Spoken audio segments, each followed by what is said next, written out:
just thinking that even not even kids, but as parents also, we feel pressurized by our society, by our relatives, by our families, by people around us.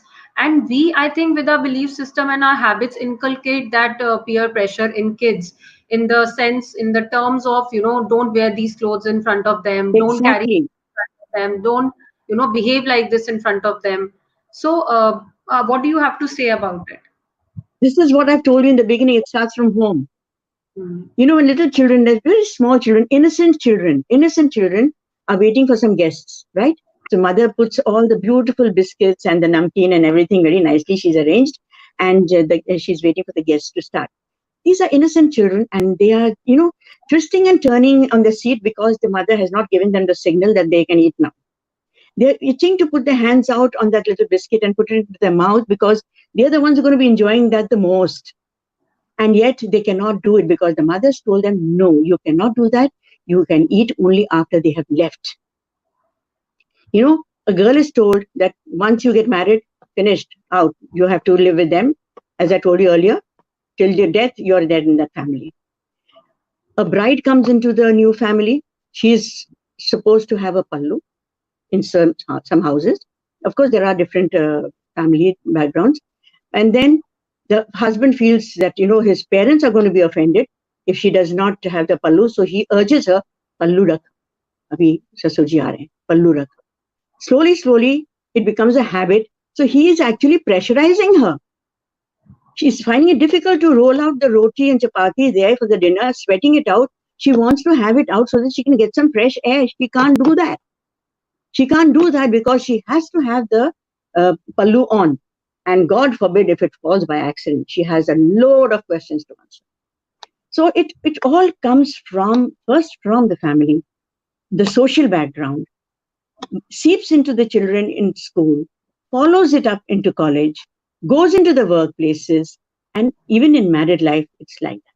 In marriage, especially, problem of space, problem of time, problem of personal togetherness. They're not because they dare not. And one thing that's really aggravating peer pressure is in school, they have this do and dare games. Do and dare. So they'll spin a bottle and they'll say, okay, then give her a dare. They'll even, I'll just give you an example. I was in class, and a child came up to me, a new admission, and he came up to me and he says, he just stood in front of me. And I knew that there was a group of boys, who were playing the day game. And he stood in front of me, not saying a word. I said, what is it? He said, nothing. I said, what is it? Tell me. And he said, nothing. I said, have you got a dare? He says, yes, ma'am. I said, what is your dare? The dare is to pull your hair. I said, okay, would you like to do that? And if you don't pull my hair, that means you don't belong to that group, is it? So then I said, okay, now let me pay the dare. So I flipped my pen and I said, okay, fine. Now, can I give the same dare so that you can pull the hair of all these children? He says, no. I said, now you're confused. Whether to please the teacher or the group.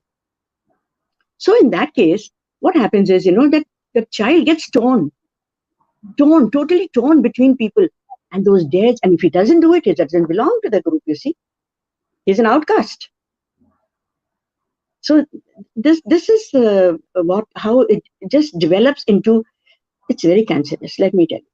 For cancer, you can at least take some medicine, some kind of therapy, but let me tell you, it's incurable. Ultimately, you're spending more money going to psychiatrists, and still he's giving you sedatives, nothing else. You have the cure within yourself, within your family. Who started it? It's a circle. You have to go back to the family. Circle, And when you yeah, go it's a back kind. to the family, you start getting your relief.